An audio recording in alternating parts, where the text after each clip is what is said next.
Hi, thank you all for sticking around. So, in the standard linear model of fMRI, a vector coding the duration of a stimulus is combined with the hemodynamic impulse response function to generate bold predictors used to fit a general linear model. And although this approach is extremely generalizable, it also has some important limitations. So first, it ignores the fact that neural activity is not constant throughout the duration of a stimulus. And consequently, it is not well explained fMRI responses to stimuli with broadly varied temporal characteristics. However, by modeling both the stimulus and neural response with millisecond temporal resolution, it might be possible to predict fMRI responses to visual stimuli varying on timescales ranging from tens of milliseconds to tens of seconds. So to do so, we turn to a broad literature suggesting that the temporal characteristics of neural responses originate from, in the visual system originate from two temporal channels. And the idea of a two-temporal channel model was first proposed based on electrophysiology and then later validated with human psychophysics. And this model suggests that there are two main independent temporal channels in the visual system. So the sustained channel, outlined here in blue, is characterized by a monophasic impulse response function, meaning it has a single positive peak that tracks the duration of a stimulus. And this means that it predicts a neural response to a stimulus that begins shortly after its onset and is maintained until the stimulus is turned off. And the second channel, represented here in red, is the transient channel.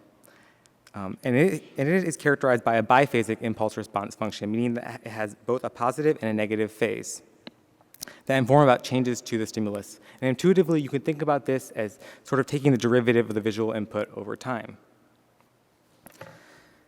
And consequently, the transient channel predicts a response shortly after the onset of a stimulus and also at the offset of a stimulus with little response in between during a long sustained stimulus. So with this in mind, we had two questions. First, does a two-temporal channel model explain fMRI responses to fast transient and long sustained visual stimuli? And second, how do sustained and transient channels contribute to visual processing across visual cortex? So to address this question, we carried out 3 fMRI experiments in which we showed subjects trains of grayscale phase scrambled images at different presentation rates as they performed a fixation task. So in experiment 1, we present single images continuously for durations between 2 and 30 seconds, each separated by a 12-second blank gray screen to allow the bold response to return to baseline before presenting the next image. And by presenting static images continuously, this experiment is intended to strongly activate the sustained channel while minimally activating the transient channel. Next, in experiment 2, we present trains of 30 flashed images, shown for 33 milliseconds each, and interleaved with a blank interstimulus interval screen lasting anywhere between 33 milliseconds to almost a full second. And contrary to experiment 1, this experiment was designed to strongly activate the transient channel while minimally activating the sustained. And finally, in experiment 3, the design is identical to experiment 2. However, images fill the entire duty cycle now instead of always being shown for just 33 milliseconds. And this was intended to activate both the transient and the sustained channel. And so thus, the overall duration of stimulation is matched between experiments 1 and 3, whereas the overall number of stimuli in a trial is matched between experiments 2 and 3. So next, to give you a bird's eye view of the conditions in our experiment, I've drawn here the 5 duration conditions with experiment 1 in blue, experiment 2 in red, and experiment 3 in green, and inset showing scaled versions of the 4 and 8 second conditions. And below, I'll be plotting V1 responses predicted by the standard model in units of percent signal change on the y-axis for each set of duration conditions, sorted from shortest on the left to longest on the right. And by fitting a single model across all 3 experiments, we can then predict responses to each trial type to assess where the standard model fails. So looking first at predictions for single continuous images presented in experiment 1, we see that the width of the predicted response increases with trial duration, as you might expect. And also, the height of the predicted response plateaus for durations of approximately 8 seconds and longer. However, predictions for the 30 flashed images in a trial show a different pattern. While the width of the predicted response still increases with trial duration, the proportion of the height now decreases as images fill a progressively smaller proportion of the trial, ranging from 1/2 of the duration in the 2-second block to about 1/30th of the duration in the 30-second block. And finally, predicted responses in the third experiment with 30 continuous images per trial are actually identical to the predictions for the single continuous images because the overall duration of stimulation is matched in each trial type across experiments. And so these are just the predictions. However, when we look at the actual measured responses, they actually deviate from this quite a bit. So looking first at measured V1 responses to single continuous images plotted in blue, we see that their amplitude increases with trial duration, largely following the predictions of the standard model. However, responses to trains of 30 flashed images per trial are much larger than predicted by the standard model, shown here in red, and exceed responses to the single images in the shorter trials, suggesting that many transients packed closely in time produce a greater accumulation of the bold signal.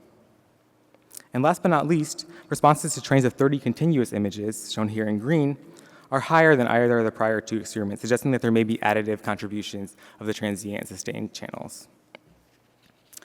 So to explain its observations, we next implemented a two-temporal channel model.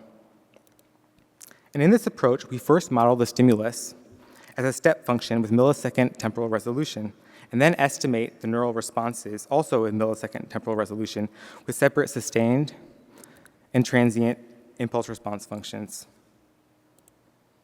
Next, we convolve the resulting neural response predictors with the HRF to generate sustained and transient predictors of the bold response, which are then downsampled to the temporal resolution of the TR. And finally, we scale each bold predictor by its respective beta value and sum the two predictors over time to predict the overall bold response. And then we can then use a standard GLM to estimate the contributions or beta values for each channel. So returning now to the data, here I plotted the average V1 response for experiment 1 on the top and experiment 2 on the bottom, plus or minus 1 standard deviation. And to estimate betas, we fit one model with 2 temporal channels across these first 2 experiments. So plotted as a blue bar on the left is the sustained beta that we fit in V1, and the predicted sustained contributions for experiment 1 and 2 are overlaid on the V1 time courses to the right. And next, here's the transient beta for V1, and the predicted transient contributions plotted in red. And when we sum these 2 predictors over time, we're able to predict responses to slowly and rapidly presented stimuli significantly better than the standard model, explaining around 60% of the variance in these first 2 experiments, which is about 20% more than the standard model. And as you can see, the sustained channel contributes to the bulk of the response in experiment 1, whereas the transient channel contributes to the bulk of the response in experiment 2, where we showed flashed images. So to validate this 2-temporal channel model, we next use the transient and sustained beta values fit to experiments 1 and 2 to predict responses in experiment 3, which was designed to have contributions from both channels. So here are the responses to the 30 continuous images in experiment 3, and by scaling the sustained and transient predictors for this experiment by the beta values fit to experiment 1 and 2, we're able to predict responses to stimuli with a wide range of presentation durations, as shown here. And while there are small deviations in some conditions, overall the model explains around 70% of the variance in experiment 3, despite the betas being fit to independent data. So with regard to our first question, we find that our model explains responses to time-varying stimuli with a broad range of temporal characteristics in V1. But this raises the question of what happens beyond V1, or rather, how do sustained and transient channels contribute to visual processing in extrastriate cortex? So to address this question, we define visual field maps using PRF mapping in each subject, and fit the 2-temporal channel model in each ROI separately using data from experiments 1 and 2. So here, for each region, I'll be plotting its transient contribution or beta value on the x-axis versus its sustained contribution or beta value on the y-axis. to see how each channel contributes to responses in each region. And looking first at early visual areas V1 through V4, we see that first, both sustained and transient channels contribute to both of these regions. Secondly, contributions from both channels gradually decrease going from V1 to V4. And finally, the contributions from the sustained channel appear to decrease substantially more than the transient channel, such that by V4, there's about twice as large of a contribution from the transient channel compared to the sustained. Next, ascending further up the ventral stream into regions VO1 and VO2, we find very similar contributions of transient and sustained channels compared to V4. And finally, we see a different pattern in lateral retinotopic regions LO1 and LO2, as well as HMT+. Unlike ventral regions, these regions show close to zero sustained response, but still have a substantial transient contribution. So using a two-temporal channel model also enables us to see functional differences across regions. So with regard to our second question, we see that transient stimuli produce widespread activity across visual cortex, whereas sustained stimuli strongly activate early visual areas, but not MT. So in summary, we find that a two-temporal channel model explains responses to time-varying stimuli throughout visual cortex and finds functional differences across regions. And this approach has important implications for modeling fMRI data. First, we saw that it improves model fits compared to the standard approach. And we also saw that it better predicts responses to independent data than the standard approach. And although our focus here was on visual cortex, it's also interesting to consider how the same paradigm and modeling approach could be used for studying other sensory and cognitive systems, such as the auditory system or the reading network, for example.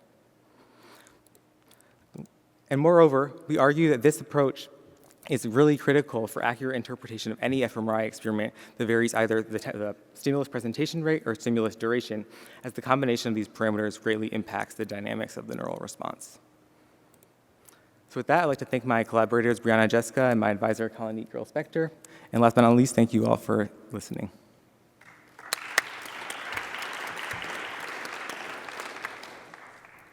The floor is now open for questions.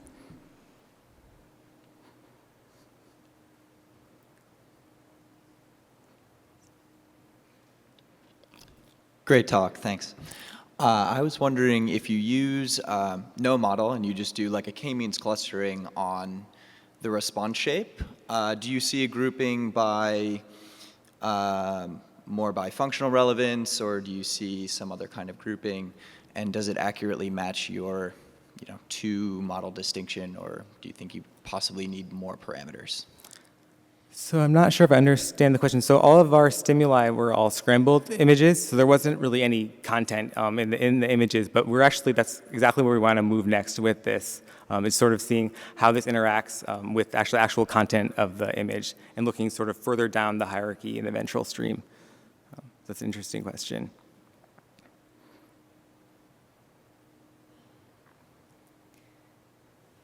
All right, thanks so much. Thank you.